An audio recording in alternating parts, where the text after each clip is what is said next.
Olá, amigos! A história de hoje é extremamente romântica, acreditem, vocês vão adorar ouvi-la. Essa história vai animar o seu humor, suas mãos vão ficar inquietas. Então, sem mais demora, vamos começar a história. Ele estava apenas me encarando com um olhar fixo. Pela primeira vez, senti uma coragem e uma onda de emoções crescendo dentro de mim. Depois de viver uma vida fria até aquele momento, meu corpo inteiro estava ardendo de calor. Fui até ele, abri as pernas e sentei no seu colo, dizendo: aqui está, tudo isso é só para você. Ainda acha que há alguma barreira entre nós? Faça o que quiser. Sussurrei isso no ouvido dele, mas ele ainda estava atônito. Não esperava tanta ousadia de mim. Eu estava tão envolvida naquele momento que nem sei como explicar. Falei: olha como eles estão ansiosos. Não sei há quantos dias estou desejando isso. Ao ouvir minhas palavras, ele hesitou no início, mas afinal, homem é homem, não é? Perguntei com um tom travesso: como está? Como a boca dele estava ocupada, ele só conseguiu emitir um som abafado. Eu disse: não entendi nada, fala direito, como está o sabor? Quero ouvir. Ele levantou a cabeça e disse suavemente: estão ótimos. Nunca imaginei uma companhia tão encantadora. Sou apenas um homem simples, afinal. Coloquei a mão na boca dele para impedi-lo de continuar falando e disse: agora chega, apenas me ame. Nunca deixei minhas emoções saírem do controle na minha vida, mas hoje, não sei o que está acontecendo comigo. Só quero sentir o seu amor. Ele voltou ao que estava fazendo, levando tudo ao ápice. Algum tempo depois, ele levantou a cabeça e disse: Senhora Sofia, controle-se, ainda há tempo. Há uma diferença enorme entre mim e você. Ao ouvir isso, levantei-me rapidamente e fiquei de pé na frente dele, ainda na mesma condição, enquanto ele permanecia totalmente vestido. Meu rosto ficou vermelho de raiva. Falei com fúria: olha, as pessoas morrem de vontade só para ter um vislumbre deste corpo, e hoje estou aqui, diante de você, e você está tentando fugir de mim? Se alguém além de você me visse agindo assim, não acreditaria nos próprios olhos. Todos me consideram uma garota fria, tímida e arrogante, e veja como você está me forçando a implorar diante de você. Se era para pensar tanto assim, por que não se afastou de mim no primeiro dia? Por que alimentou minhas emoções? Peguei a mão dele, puxei-o para que se levantasse e quase o arrastei para o quarto. Ao entrar, ataquei as roupas dele como se fosse uma leoa faminta atacando sua presa. Em poucos instantes ele estava na mesma condição que eu. Pela primeira vez vi-o tão inquieto. Na cabine, ele sempre se cobria com um lençol, mas hoje não era assim. Empurrei-o fazendo-o cair no chão e com raiva ataquei-o. Mas eu não sabia que agora seria minha vez de gritar. Então vi algo que me deixou completamente atordoada. Percebi que aquele monstro iria me destruir hoje. Falei: que diabólico é isso? Você me infectou com uma doença que agora se tornou meu vício. Hoje vou acalmá-lo completamente. Quase implorando, disse: por favor, faça de mim uma mulher completa hoje. Estou te oferecendo minha coisa mais valiosa. Não tenho nada mais caro que isso. Isso mostra o quanto te amo. Ele ficou em silêncio, apenas ouvindo como uma estátua. Fiquei irritada com essa atitude e com raiva disse: que tipo de homem é você? Só fica olhando em silêncio. Faça alguma coisa. Estou tentando há tanto tempo e você está aí parado. O que aconteceu com você? Minhas palavras tiveram um impacto profundo, e ele deixou de lado sua hesitação, jogando-me no chão.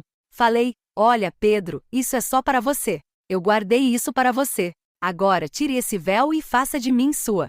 O que aconteceu depois me deixou completamente rendida à sua masculinidade. Ficamos naquele quarto por um tempo considerável. Falei: muito obrigada, estou muito feliz hoje. Agora sou completamente sua. Você me transformou em uma mulher completa. Mas não fique muito convencido, isso não acaba aqui. Você vai ficar aqui a noite toda. Ao ouvir isso, ele sorriu e perguntou, ainda sorrindo: por quê? Ainda não está satisfeita? Respondi: se satisfaz tão rápido assim? Olhando nos olhos dele, perguntei: diga, você me ama, não é? Veja, este lençol é testemunha do nosso encontro. Apontei para as manchas vermelhas no lençol. Ele assentiu com a cabeça. Então perguntei: diga, você vai se casar comigo? Meu Deus, que idiota eu sou! Até agora, nunca perguntei se você é casado ou não, e veja, entreguei tudo a você. Ele perguntou com um sorriso malicioso: e se eu disser que sou casado? Meus olhos se encheram de lágrimas e falei: e daí? Agora você é tudo para mim, não importa em que forma. Apenas me aceite. Ele disse: se você já pensou em tudo, então organize os preparativos para o casamento quando quiser. Vou avisar minha família. Levantei os braços no ar e, como uma leoa faminta, ataquei-o novamente.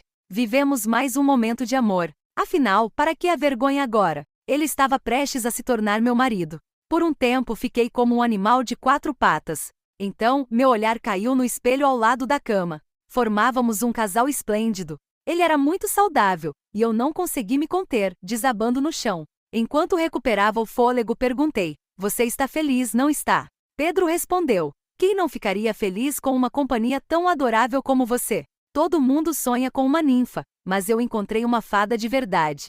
Nos levantamos e eu me arrumei, preparei comida e comecei a alimentá-lo com minhas próprias mãos. Ele também me alimentou. Voltamos para o quarto e a noite toda, não sei quantas rodadas aconteceram. Pela manhã eu estava exausta, como se tivesse sido triturada em um moedor. Minha primeira experiência com tamanha intensidade foi suficiente para quebrar minha resistência. Pela manhã, eu não tinha forças nem para me levantar. Às 6 da manhã, ele se levantou, se arrumou e saiu do meu apartamento para que ninguém percebesse. Antes de ir, ele me deu um beijo carinhoso na testa. "Não vá, não me deixe agora", implorei. Ele respondeu: "Que garota maluca. Primeiro, deixe o casamento acontecer, depois você pode me prender." Falei: "Você pode me ajudar a levantar?" Ele me ajudou a levantar e depois que ele saiu, desabei no sofá. Pela manhã, minha única amiga Ana veio me visitar. "O que aconteceu, minha rainha?" Quando contei o que havia acontecido, ela ficou feliz, mas ao saber do trabalho de Pedro, ficou um pouco desapontada. Eu disse a ela: "Eu o amo muito, e juntos vamos construir nossa vida." Isso a deixou mais tranquila. Levei um tempo para convencer minha família, mas no final, minha determinação venceu. Meus pais tentaram me dissuadir, mas eu não cedia. Vendo minha resolução, todos se calaram. Um mês depois, Pedro e eu nos casamos em um templo. Solicitei uma transferência que foi rapidamente aprovada. Ao chegar ao novo local, anunciei o casamento. Naquela época eu já estava grávida de 3 meses. Ana também conseguiu uma transferência para a mesma cidade, o que foi uma grande alegria para nós. Pedro abriu uma pequena creche, que com seu esforço prosperou. Minha primeira gravidez, que aconteceu antes do casamento, terminou em um aborto espontâneo. Não queríamos pressa em relação a filhos, então tomamos muitas precauções após o casamento. Ana e Pedro tinham uma relação brincalhona, o que eu achava divertido. Alguns meses depois, Ana se casou com João, um oficial florestal que morava próximo. João era um homem alegre e extrovertido com uma personalidade vibrante. Sua base ficava a 80 quilômetros do nosso hospital, em uma área de floresta. No início ele vinha a cada 2 dias, mas depois passou a vir 2 vezes por semana. Nós 4 éramos muito abertos uns com os outros, frequentemente trocando piadas picantes e conversas de duplo sentido. Desde o início João tinha um interesse por mim, mas eu nunca lhe dei abertura nem oportunidade para avançar.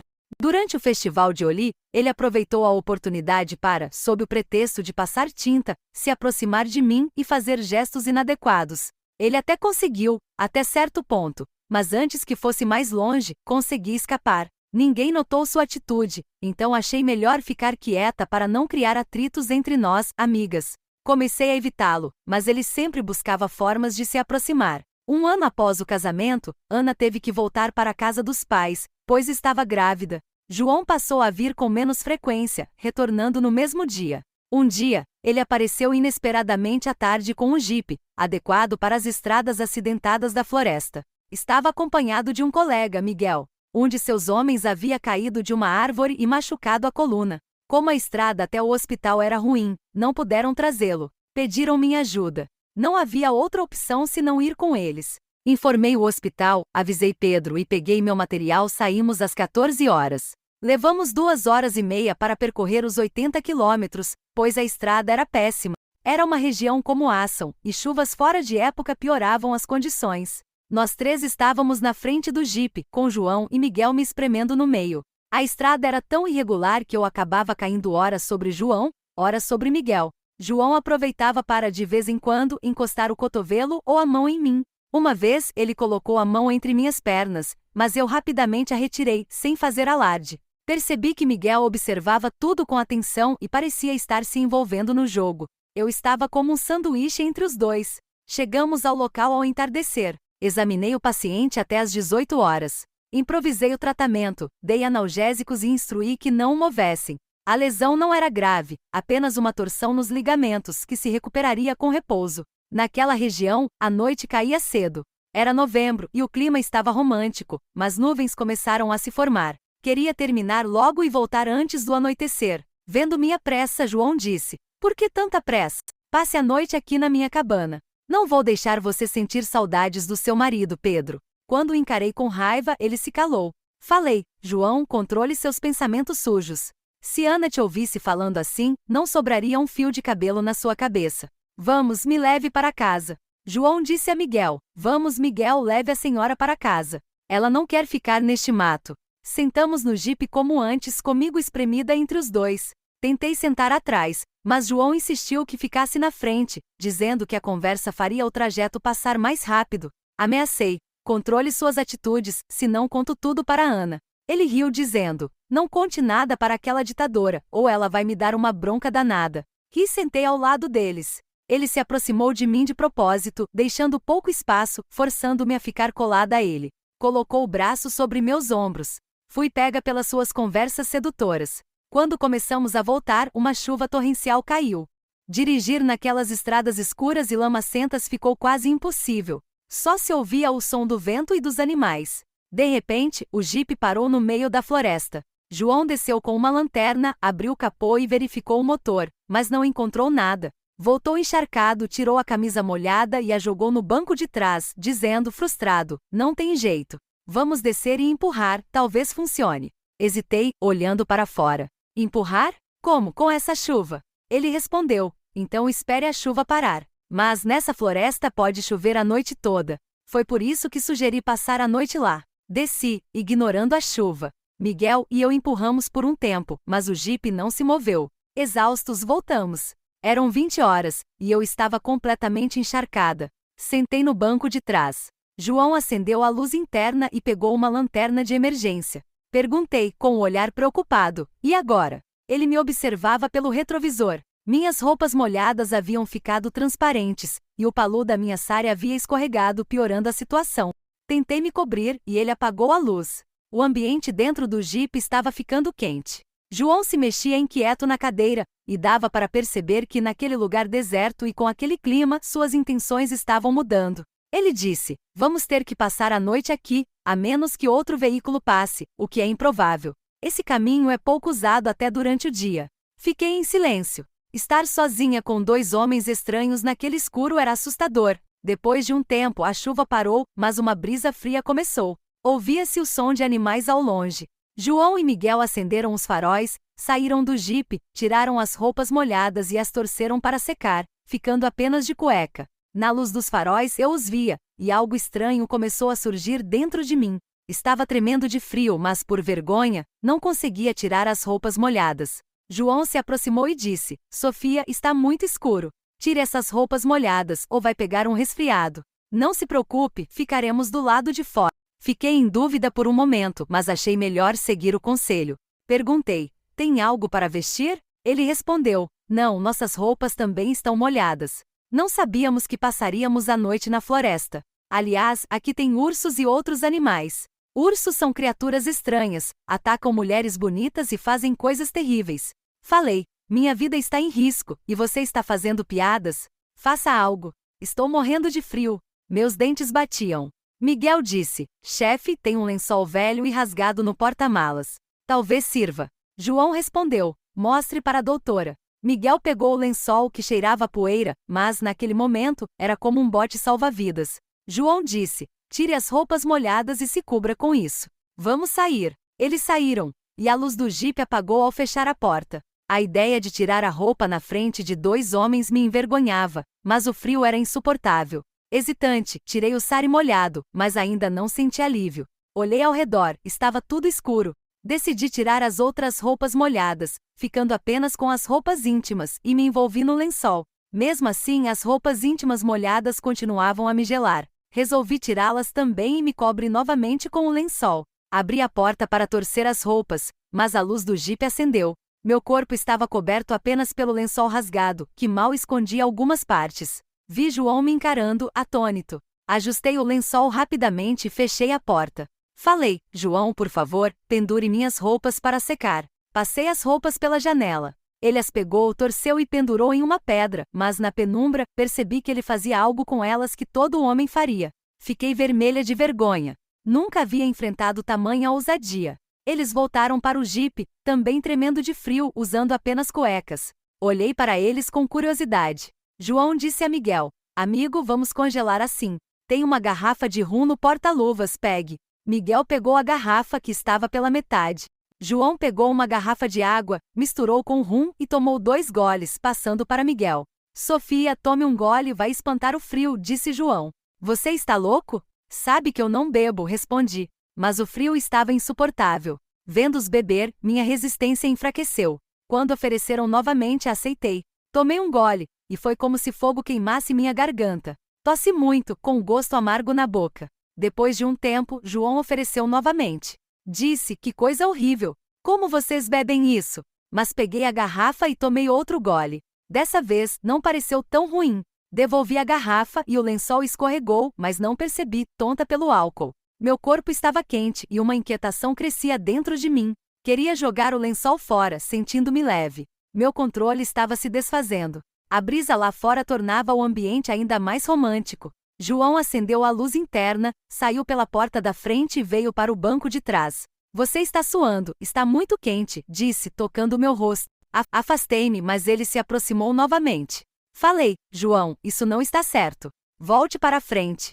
Não estou forçando nada. Só quero te aquecer. Veja, o rum está te fazendo bem, ou você estaria congelada. Ele ofereceu a garrafa novamente. Recusei, empurrando sua mão. Ele tomou um gole e passou a garrafa para Miguel. Então abriu os braços, tentando me abraçar. Empurrei-o, mas ele insistiu. Tentei afastar seu rosto, puxei seus cabelos, mas não consegui detê-lo. Miguel, bebendo, observava com um sorriso. As aproximações de um estranho, o efeito do álcool, a escuridão e o silêncio da floresta estavam mexendo com minha mente.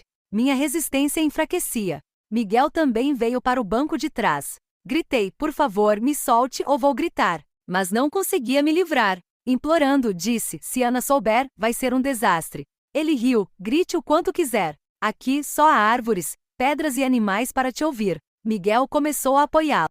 Tentei resistir, lembrei-me de Ana, mas João parecia um monstro. Minhas súplicas não tinham efeito. Meu corpo estava sem forças, e minha vontade de resistir diminuía.